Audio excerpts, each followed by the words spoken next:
5 डिसेंबर 1956 त्यांच्या आयुष्याचा शेवटचा दिवस. शरीर थकलेलं, पण मनाला अजून एकच काळजी की माझं काम अपूर्ण राहू नये. त्या दिवशी ते सतत 12 तास लिहित होते, बुद्धा अँड धम्मा. डोळ्यात वेदना होती, शरीर साथ देत नव्हतं, तरीही ते लिहित राहिले. कारण त्यांना माहित होतं, त्यांच्यानंतर या समाजाला मार्गदर्शन करणारं हेच पुस्तक असेल. संध्याकाळी त्यांनी पेन खाली ठेवला आणि खिडकी उघडली. आकाशाकडे बघत बराच वेळ काहीच न बोलता उभे राहिले. माईसाहेब म्हणतात, त्यांच्या चेहऱ्यावर अशी शांतता होती जी मी कधीच पाहिली नव्हती. कधी कधी माणूस स्वतःच ओळखतो की त्याचा प्रवास आता संपू शकतो. त्या रात्री त्यांनी एकही शब्दाचा त्रास व्यक्त केला नाही. जणू मनात म्हणत होते, मी माझं काम पूर्ण केलंय. पहाट झाली आणि अचानक श्वास जड झाला.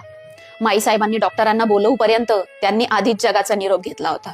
6 डिसेंबर 1956 ते अगदी शांतपणे गेले, जणू एखादा थकलेला प्रवासी ज्याने शेवटची ओळ पूर्ण करून डोळे मिटले. ही बातमी पसरायला 10 मिनिट लागली आणि देशभर शांतता पसरली.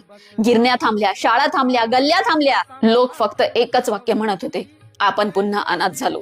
ज्याने आम्हाला माणूस बनवलं तोच हात सुटला.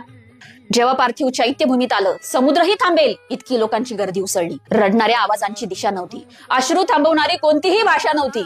इतिहासात असा जनसागर कधीही दिसला नव्हता. त्यांचा देह शांत झाला, पण त्यांचे विचार अजूनही धावतायत. त्यांच्या आवाजाने आजही लाखो लोक उभे राहतात. तो गेला नाही, तो आपल्या श्वासात आहे. महापरिनिर्वाण दिनानिमित्त या महामानवाला विनम्र अभिवादन. या महामानवाचे विचार जगूया, पुढे नेऊया, कारण we are because he was. जय भीम.